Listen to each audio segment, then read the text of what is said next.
بسم الله الرحمن الرحيم وبه نستعين. السلام عليكم ورحمة الله وبركاته. الحمد لله القادر المقتدر القدير، والصلاة والسلام على السيد البشير النذير وعلى آله وأصحابه ووارث حاله الأمين المكين محي الدين برحمتك يا أرحم الراحمين. أعوذ بالله من الشيطان الرجيم. بسم الله الرحمن الرحيم. يا أيها الذين آمنوا اتقوا الله وابتغوا إليه الوسيلة.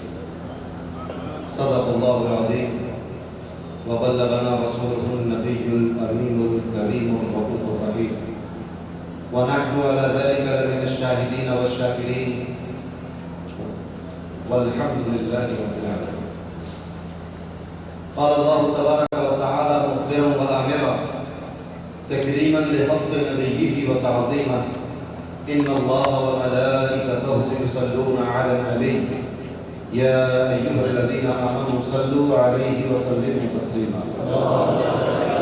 اللهم صل وسلم وزد وبارك عليه وعلى آله وصحبه ووارث حاله وعلى من لديه صلاة وسلام عليك يا رسول الله صلى الله عليه وسلم. چلے جب حضور سورہ فلق بلغ العلا بکمالہ، کوئی دیکھے رخ کی چمک دمک کشفت دجا بجمالہ، وہ ہیں بے مثال ترین چشم حسنت جمیل خصالہ، انہیں دیکھ لیں تو پڑھیں ملک صلو علیہ وآلہ. اللہم صلی وسلم وزد وبارک علیہ وعلی آلہ وصحبہ وصحبہ وعلی آلہ صلاۃ والسلام علیہ یا رسول اللہ.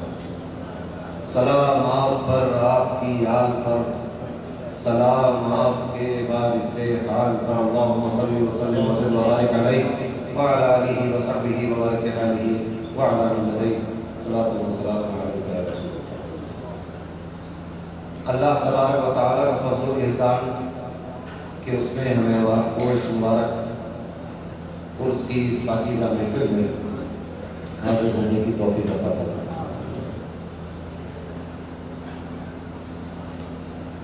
اس عظیم الشان امام الاولیاء کانفرنس میں آنے والے تمام حضرات کا میں استقبال کرتا ہوں اور اپنے مہمانان گرامی کا شکر گزار ہوں کہ وہ ہم فقیروں کی دعوت پر تشریف لائے، اپنے مصروف اوقات میں سے وقت نکال کر ہمارے یہاں تشریف لائے. ان کا شکریہ ادا کرتے ہیں. خطاب تو خیر مجھے کیا کرنا تھا، وقت بھی نہیں بہت زیادہ. ناظرین عرس کا یہ حکم ہے کہ 12 بجے محفل ختم ہو جائے تاکہ آپ لوگ سو لیں، آرام کر لیں. پھر فجر میں انشاءاللہ فل کی محفل ہوگی، فاتحہ ہوگی فل کی، اور رخصتی پڑھی جائے گی، اور اس کے بعد اس کے اختتام کا اعلان کر دیا جائے گا. آپ لوگ اپنے اپنے گھر جائیں گے انشاءاللہ. ابھی جو اتنی عمدہ محفل ہوئی، کلام پڑھے گئے، مجھے حافظات کا ترجمان قادریت کے کسی اس کے تعلق سے ایک غزل کی منقبت تھی، اس کے 2 شعر یاد آئے. فرماتے ہیں کہ ایک حسین محبوب کی جلوہ گری کی رات ہے، ایک حسین محبوب کی جلوہ گری کی رات ہے، آج کی شب پیار کی اور عاشقی کی رات ہے. آج کی شب پیار کی اور عاشقی کی رات ہے، اور محفل واعظ و نصیحت پھر کسی شب وائزہ. محفل واعظ و نصیحت پھر کسی شب وائزہ، آج میخانہ کھلا ہے میں کسی کی رات ہے.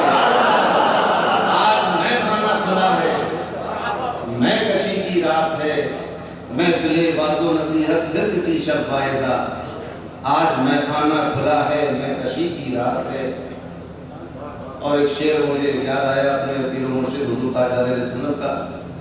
فرماتے ہیں کہ ابھی انتظار بھائی نے جو شعر پڑھے، چشمے تر میں رہتے ہیں، یہ سب ان کے گھر ہیں، گھر میں رہتے ہیں. تو مجھے یاد آیا، فرماتے ہیں کہ یہ اس کا گھر ہے، وہ اس قادری منزل میں رہتا ہے۔ یہ اس کا گھر ہے، وہ اس قادری منزل میں رہتا ہے۔ ہمارا قادری دولہا ہمارے دل میں رہتا ہے۔ ہمارا قادری دولہا ہمارے دل میں رہتا ہے، یہ اس کا گھر ہے، وہ اس قادری منزل میں رہتا ہے۔ ہمارا قادری دولہا ہمارے گھر میں رہتا ہے۔ اور کچھ شعر منقبت کے سماعت فرمائی، بہت مشہور منقبت ہے حسرت کی، شعر اللہ دستگیری کا طلبگار ہوں، شعر اللہ بہت مشہور ہے، وہ اس پر تضمین کی ہے حامد بھائی نے، حامد بدائمی صاحب نے۔ تو حضرت کے سامنے مجھے بھی شوق ہوا تو میں نے بھی کچھ تو بندیاں کر کے حضرت کو بھی سنائی، سماعت کر لی۔ میں خطا کار و گناہ گار ہوں شیئا للہ، پردہ پوشی کا طلبگار ہوں شیئا للہ، پردہ پوشی کا طلبگار ہوں شیئا للہ، اور چھوڑ کر در تیرا جاؤں گا کہاں میں یا غوث، میرے پاس تو کوئی آپشن ہی نہیں، چھوڑ کر در تیرا جاؤں گا کہاں میں یا غوث، میں تو پشتوں سے نمک خوار ہوں شیئا للہ، میں تو پشتوں سے نمک خوار ہوں شیئا للہ، اور تم نے دی ہے میرے اجداد کو جیسی بخشش، تم نے دی ہے میرے اجداد کو جیسی بخشش، اسی بخشش کا میں حقدار ہوں شیئا للہ، اسی بخشش کا میں حقدار ہوں شیئا للہ، اور کوئی خوبی نہیں ناکارہ و بدکار ہوں میں، کوئی خوبی نہیں ناکارہ و بدکار ہوں میں،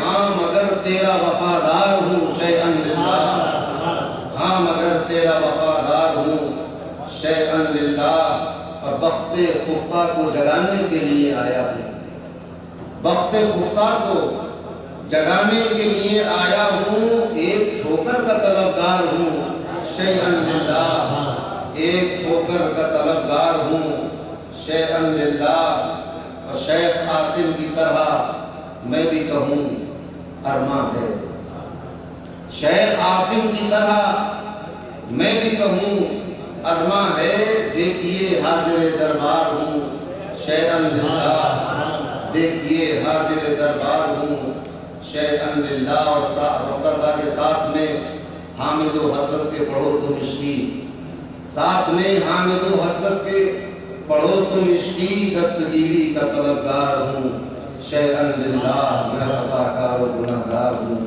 شیئا للہ۔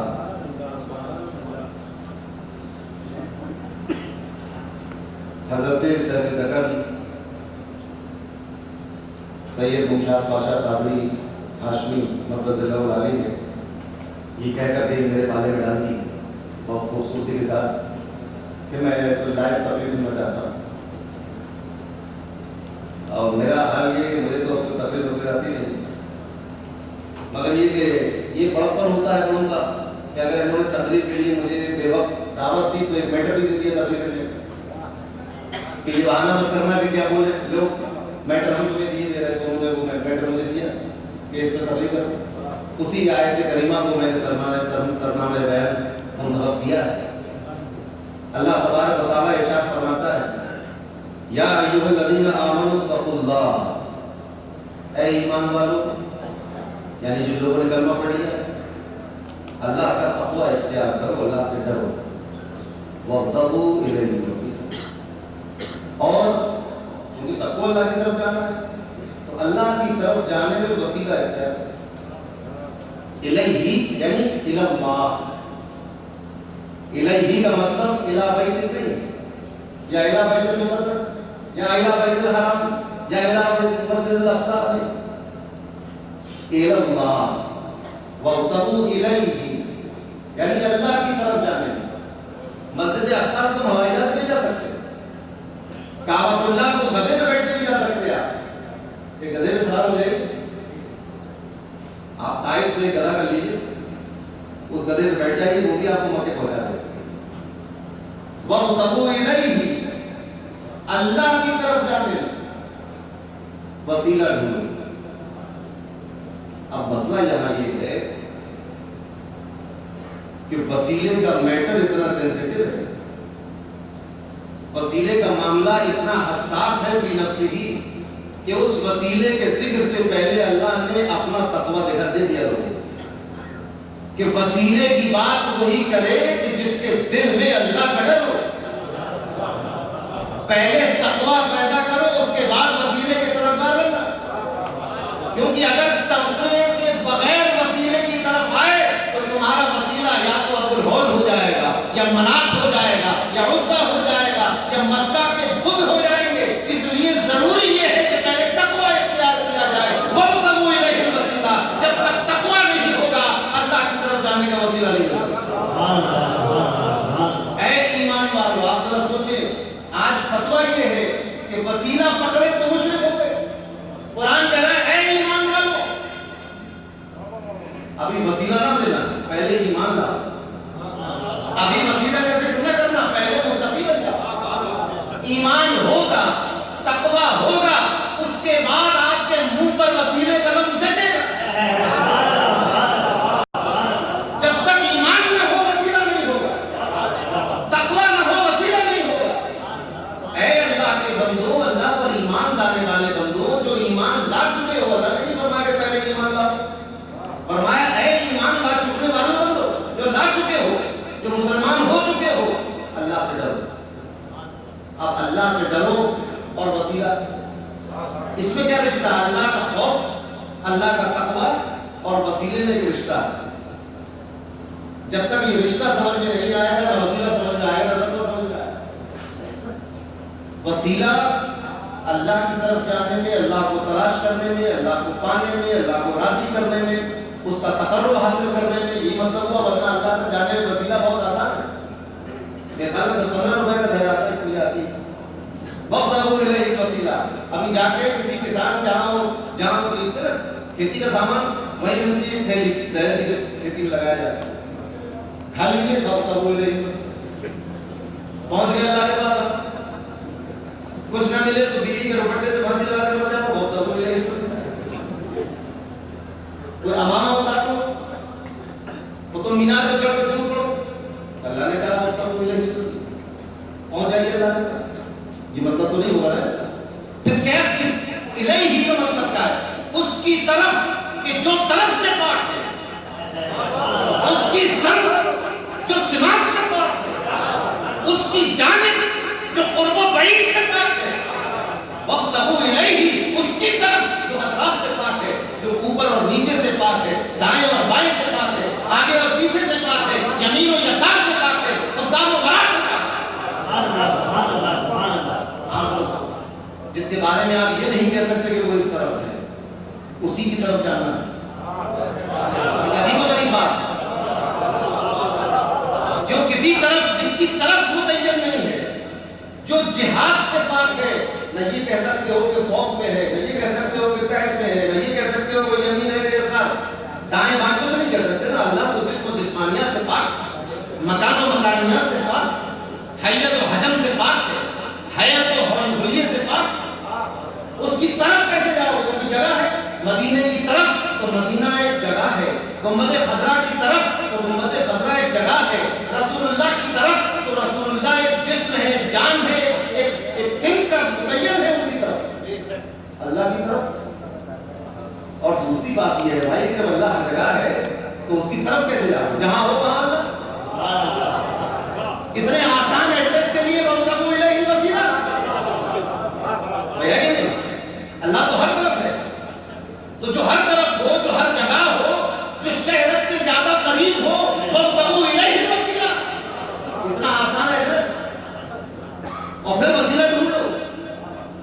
ایک عجیب سی بات ہے کہ کہاں ہے وہ کہہ رہا ہے کہ میں اس غرے جان سے زیادہ قریب ہوں، اقرب کہا اس نے،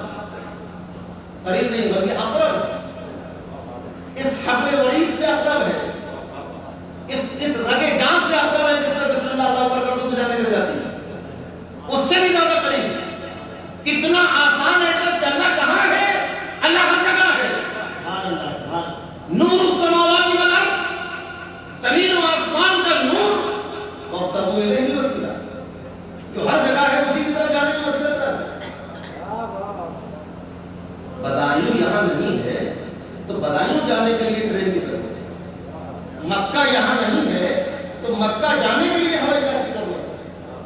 خلد آباد یہاں نہیں ہے تو خلد آباد جانے کے لیے گاڑی کی ضرورت ہے. اور جو ہر جگہ ہو اس تک جانے کے لیے ضرورت ہے جانے کی. تم سو رہے ہو وہ تمہارے قریب ہے, تم جاگ رہے ہو تمہارے قریب ہے. اور یقین تو عقیدے کی بات بتا علم کلام کی, تم چوری کرنے جا رہے ہو تو تمہارے قریب ہے, تم نماز پڑھنے جا رہے ہو تب بھی تمہارے قریب ہے. کوئی شراب نوشی نہیں, شراب پکڑے ہوئے تب بھی وہ قریب ہے. کوئی تلاوت کے لیے قرآن تھامے ہوئے تب بھی وہ قریب ہے.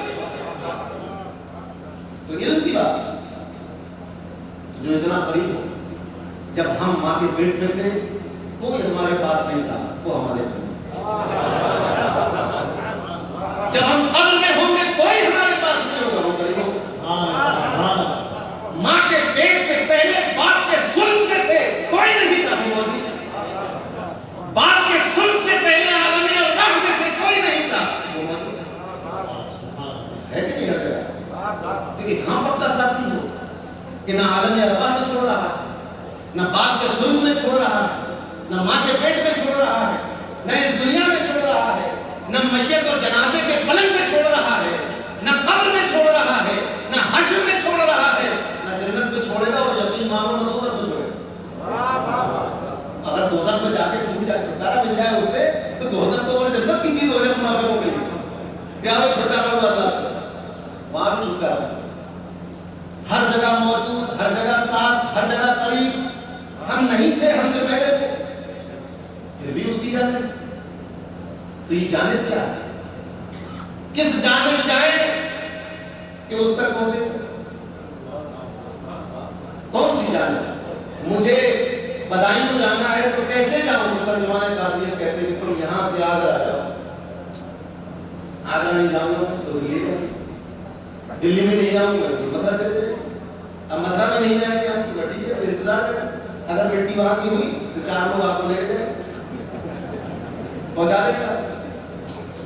تو بدایوں جانے کے لیے کہیں جانا پڑے گا. مکہ جانے کے لیے کوئی جدہ جاتا ہے, کوئی ریاض جاتا ہے, کوئی دمام جاتا ہے, کوئی مکہ جاتے ہیں.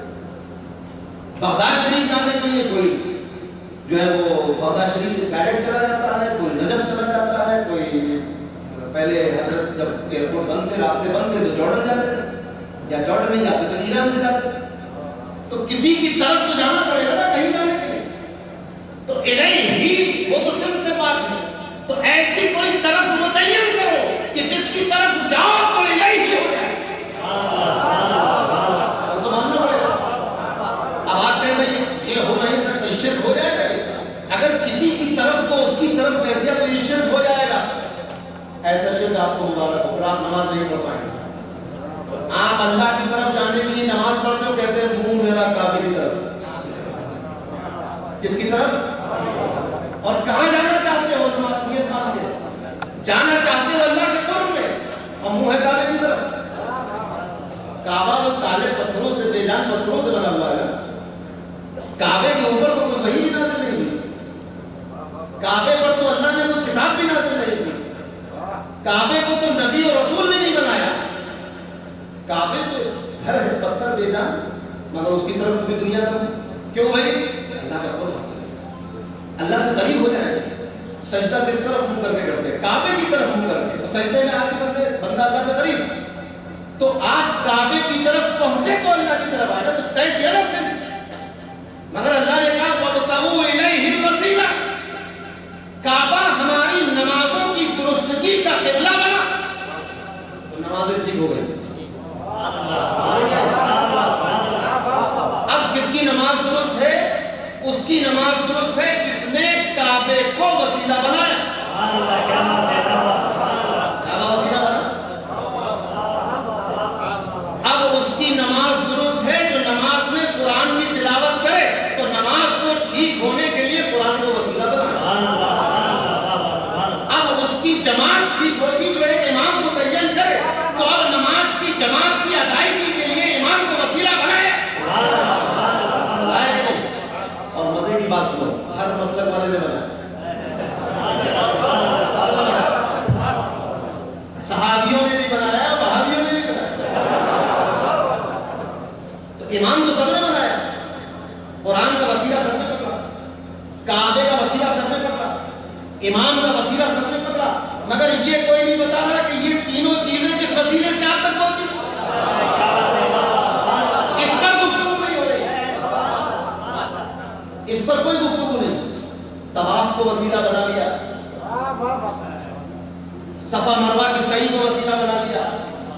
کبھی آب زمزم کے پینے کو وسیلہ بنا لیا، کبھی شیطان کو کنکری مارنے کو وسیلہ بنا لیا، کبھی دمبا ذبح کرنے کو وسیلہ بنا لیا، کبھی احرام کے سفید کپڑے کو وسیلہ بنا لیا، کبھی کسی کو وسیلہ، کبھی کسی فقیر کو کھانا کھلا کے وسیلہ بنا لیا، کبھی کسی ننگے کو کپڑے پہنا کے وسیلہ بنا لیا، کبھی کسی بیمار کا علاج کرا کے وسیلہ بنا لیا، کبھی کسی طالب علم کی پڑھائی پر پیسے خرچ کر کے وسیلہ بنا لیا، کسی محتاج کو صدقہ دے کر وسیلہ بنائے تو سب تو ہر مسلک میں ہے۔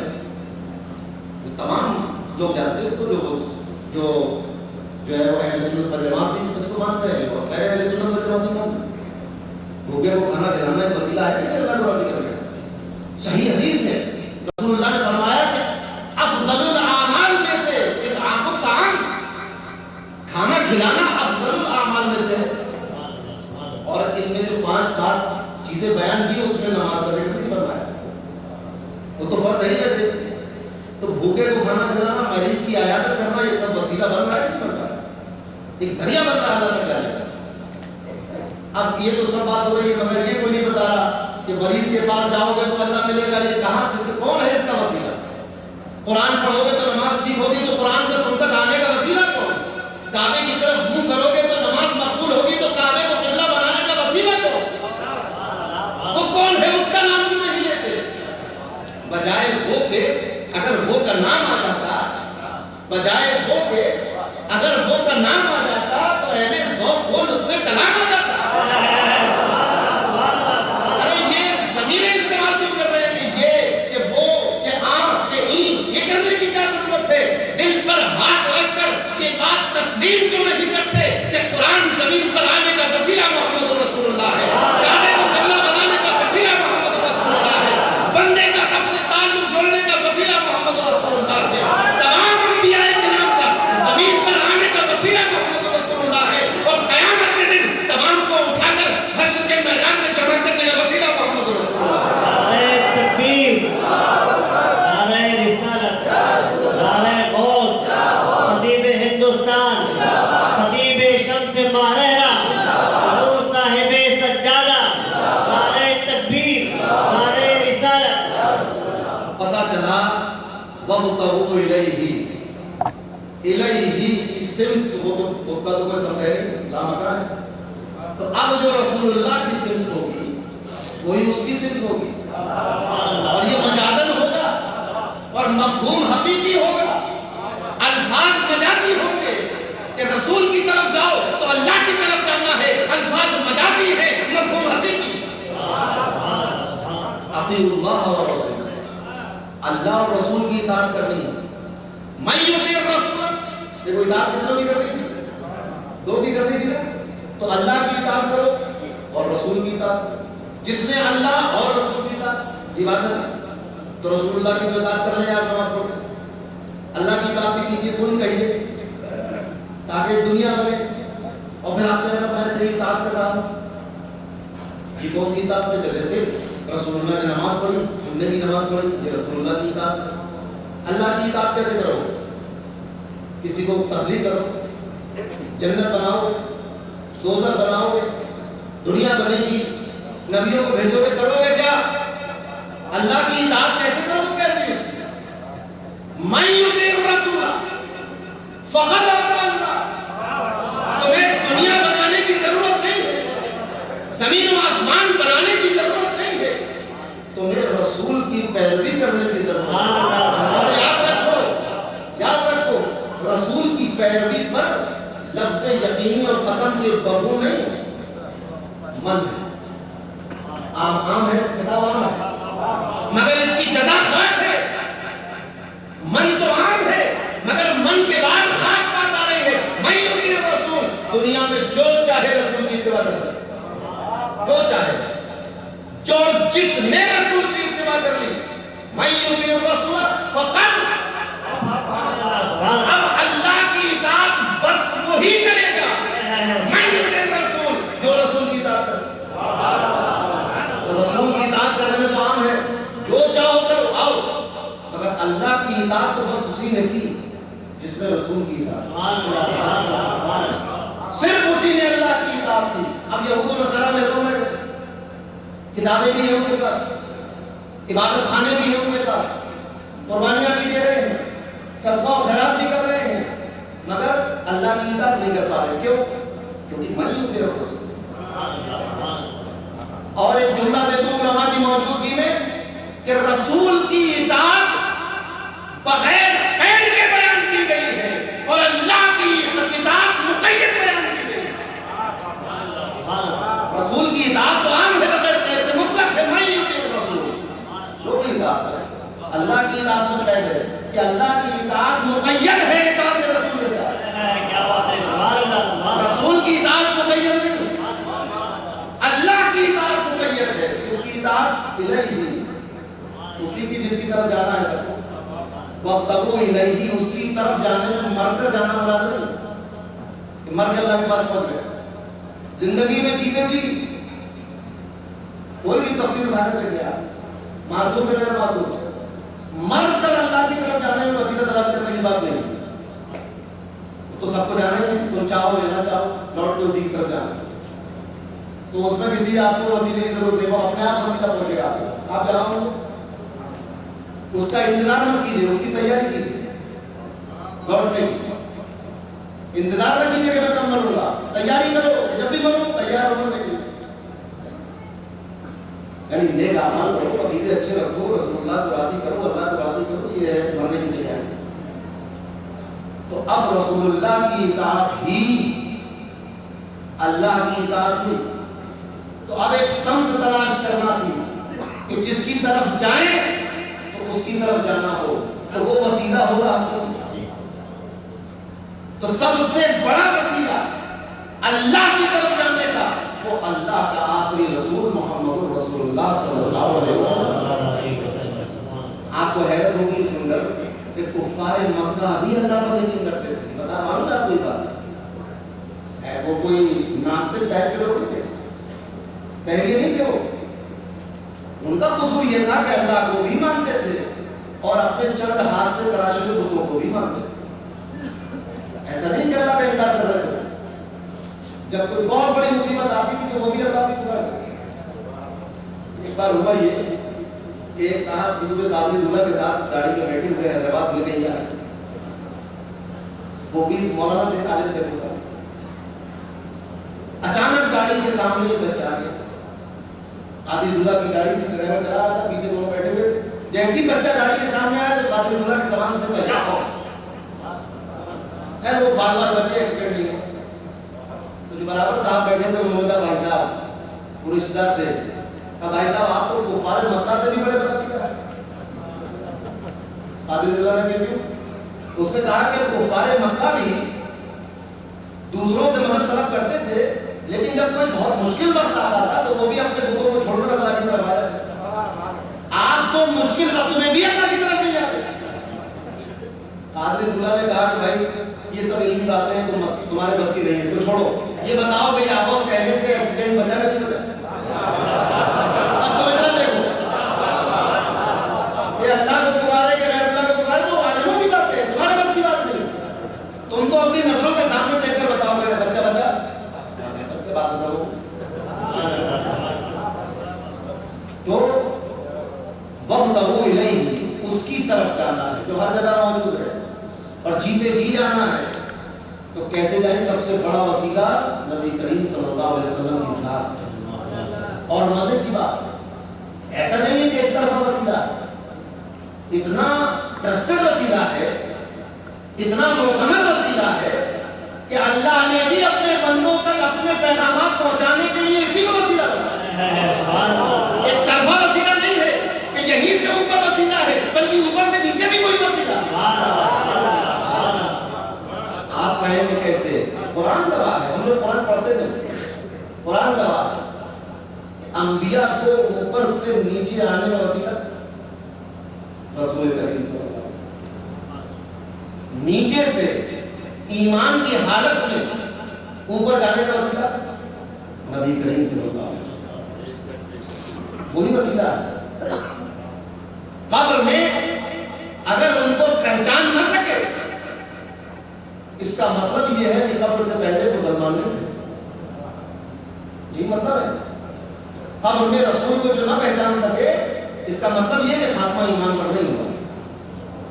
کتنا ہی گناہ گار صحیح, اگر ایمان کے ساتھ دنیا سے گیا ہے تو قبر میں حضور کو ضرور پہچانے. تو ایمان جانچنے کا وسیلہ بھی وہی ہے, ایمان لانے کا وسیلہ بھی وہی ہے, امتحان ایمان کا وسیلہ بھی وہی ہے, اور قیامت کے دن بخشش کا وسیلہ بھی وہی ہے. تو جو رب ہر جگہ ہے اس تک اس کے راستے ڈھونڈنے کا وسیلہ تلاش کرو, اس تک اس کو تلاش کرنے کے لیے, اس تک جانے کے لیے وسیلے تلاش کرو, وسیلے ڈھونڈو, جستجو کرو. اب یہاں سے آخری باتوں کو کروں تو میٹر تو بہت لمبا ہو جاتا, کیونکہ پھر یہ بات آتی کہ وسیلہ کیسے کہتے ہیں, پھر اس کی ایک بات چلتی ہے وسیلہ عربی میں کس کو کہا جاتا ہے, یہ غلط بات چھوڑ دیجیے. اس آیت کریمہ سے چونکہ تقوی کا ذکر پہلے ہو چکا ہے, مجھے میرا وجدان یہ کہتا ہے کہ اے ایمان والو صرف اسی وسیلے تک نہ رہ جانا, وہ تو سب سے بڑا وسیلہ ہے, اس تک پہنچنے کے لیے وسیلہ تلاش کرو. اور اس تک پہنچنا بھی تو آسان نہیں ہے, کیونکہ اگر آسان ہوتا اس تک پہنچنا تو مکے میں کوئی انکار کرنے والا نہیں ہوتا. سورج کو پلٹتا ہوا دیکھ کر بھی لوگوں نے انکار کیا, چاند کے 2 ٹکڑے ہوتے ہوئے دیکھ کر بھی لوگوں نے انکار کر دیا, پتھر کو کلمہ پڑھتے ہوئے دیکھ کر بھی انکار کیا, پیڑوں کو سجدہ کرتے ہوئے دیکھا مگر انکار کیا. تو اس تک پہنچنا بھی اتنا آسان ہے. تو اس تک پہنچنے کے وسیلے تلاش کرو. اور بڑے مزے کی بات ہے, ہم لوگ اصل میں تاریخ نہیں پڑھتے کہ صحابہ کے دور ہی میں لوگ کہتے ہیں کہ صحابہ کے زمانے میں نہیں تھا, رسول کے زمانے میں نہیں تھا. یاد کرو مکے کی سرزمین پر دین کی تبلیغ کیسے ہو رہی ہے, خاموش تھی, کوئی کسی کو بتائے گا نہیں, نماز باہر پڑھیں گے نہیں, چھپ کے رہیں گے, تو پھر دین کیسے پھیل رہا تھا.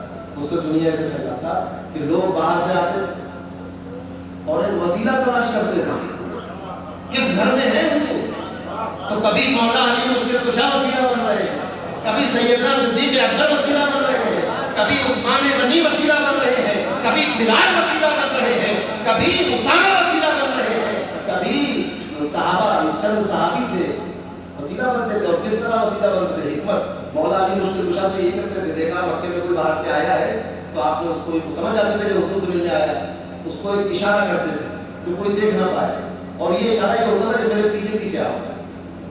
اب آگے آگے حضرت علی چل رہے ہیں, پیچھے پیچھے وہ آنے والا, کیونکہ مکے والوں کا سرداروں کا حکم یہ تھا کہ باہر سے آنے والا کوئی بھی شخص ان کے پاس نہ جائے, ان سے سامان نہ خریدے, ان کی تجارت بند کرا دو, یہ سب باتیں تھیں.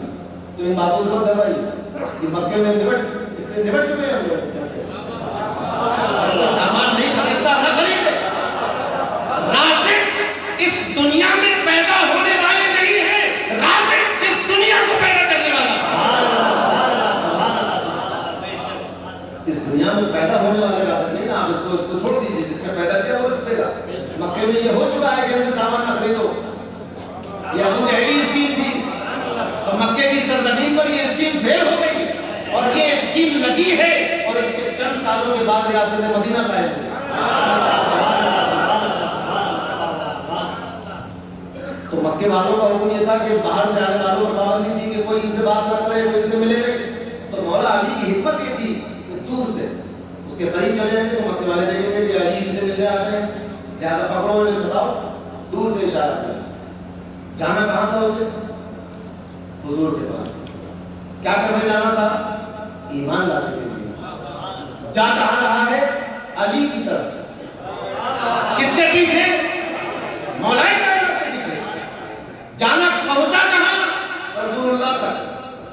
تو مکے کی حدود سے لے کر کاشانہ اقدس تک حضرت علی وسیلہ رہے, پہنچایا وہاں تک. دیگر صحابہ اور سارے صحابی تھے جن کا کام یہ تھا جو اجنبی لوگوں کو دیکھتے تھے تو لے کر آتے. تو یہ تو مکے کی سرزمین پر عہد رسالت میں صحابہ کے درمیان یہ سلسلہ رائج تھا کہ اگر کسی بھٹکے ہوئے کو دیکھو تو اپنے شیخ کے پاس پیچھے پیچھے چلاتے ہوئے لاؤ. طریقہ تھا, یہی وسیلہ تھا.